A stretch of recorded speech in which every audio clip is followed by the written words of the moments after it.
Hello guys, দেখো আমার আম খাওয়া পার্টি গুলা। হাই হাই করো, হাই।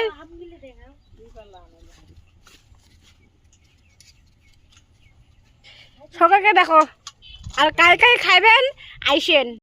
আম ঘষি লাগছে, দেখো কেমন করে ঘষা লাগে, না পালে শিখে নেট থেকে। যাও যাও, দেশ বিদেশের মানুষ গুলো দেখি। ঘাটে ঘাটে এই যে আম মাখা হাতে খাবেন আইসেন সকালে। এই যে কি লেতরা করে বরফ বানায় থাকে, কি কি হয়? বরফ আইসক্রিম গুলো বানায় ভাই মুখে আম মাখার শস্যা বাটা দেওয়া লাগে, তাহলে সেই টেস্টি টেস্টি হয়। তুই ধরি গো লবণ, চিনি, মরিচের এই যে লবণ বেশি হবে, চিনি কম হবে। চিনি হবে বেশি দিয়ে আনে সাদা ঠিক টাইমে কাটছো। বদি এই বেগুন জামের কিন্তু আমেলা মাকি লাগছে না, জাম গুলো তিনটেই গাছ।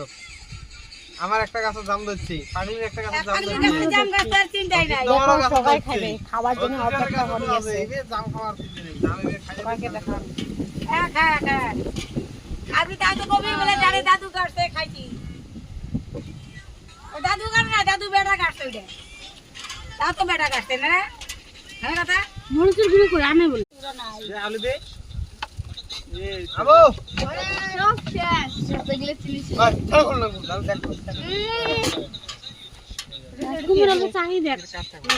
যে আরেকজন আসি লাগছে আম খাবার জন্য। তো কার দেখা যাচ্ছে বস্তা নিয়ে আসি যাচ্ছি, সব কাজ দেখাচ্ছি কার দে, দেখাও আমগুলা কেমন লাগিল খায়া। আমার তো মাকিরা পাই না, টেস্ট হয়েছে না, হয় নাই। দেখো সবাইকে দেখো, হাই করেন সবাই আম খায়া। আর কাই কাই খাইবেন আইসো সকালে। এই যে আমার আমার বাড়ি না বাইরে টাকা দেখো রাত্রে বেলা যে কথা কই সেই আমার মোর বন্ধু কেমন করে আম খাবার লাগছে, এত টেস্ট। সবাইকে ঝাল লাগছে, তার জন্য চিনির জন্য হাল্লা করে লাগছে সবাই। না